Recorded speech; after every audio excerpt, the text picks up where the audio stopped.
Hello, my friends, and welcome back. It is Friday. It's Friday already. Holy moly. September 25th, 2020. This is 2020. I'm the Drunk Poker. 'Tis beer time. Hops. Hops. We love hops. Of course we love hops. It gives beer their taste. If you break open a hop, that's hard to see. You can't see it, but inside there's this little yellow stuff. Dank.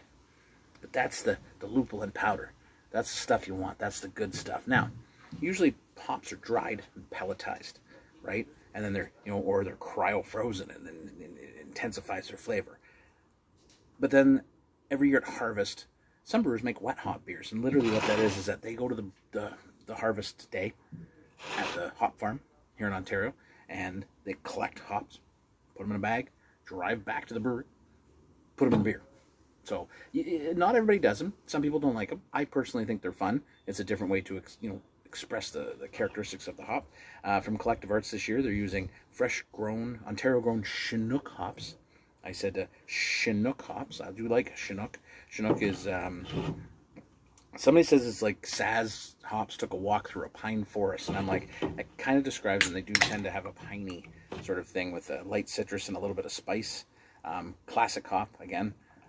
So the concept is that you're going to get a fresher hop. It's going to give you a different perspective than the pelletized or more intense form of hops. You're not ever supposed to chew a hop, right? Because apparently it's very, very bitter. Like, it's ridiculous. But, you see this little yellow stuff in there, the lupulin glands. And that's where the hop gets its bitterness. That's where it gets its flavor. That's kind of cool. I wish I knew more. I probably should study more. You're getting grassy notes, a light pine, light citrus. Let's get into it. Cheers, my friends, to wet hop season. It's very brief, but it's fun.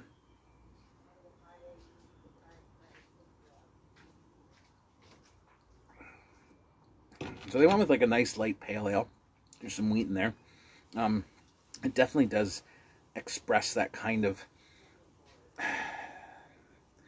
There's pine characteristics. There's a little bit of floral, grassy notes, definitely. And there's a nice light, bright citrus in there. It's very fresh tasting. Now, I don't know if that's just psychosomatic, is it in my head? Because it's a wet hop, a fresh hop. But I think it does if you had a pelletized Chinook hop, and then you tried like the wet hop Chinook hop. I think you would taste a difference. I'll look for a single hop Chinook. I'd like to find that. That would be fun. But I definitely enjoy this. It's light, fruity. There is a touch of spice.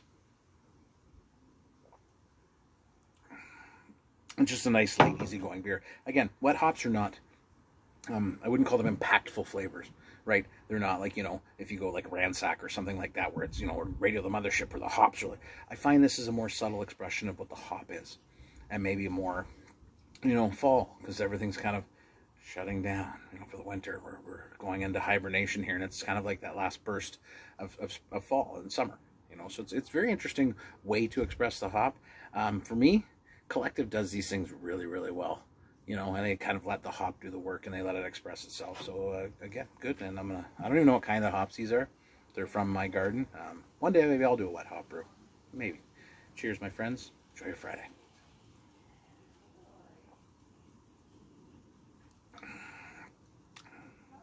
It's really good. You should get some.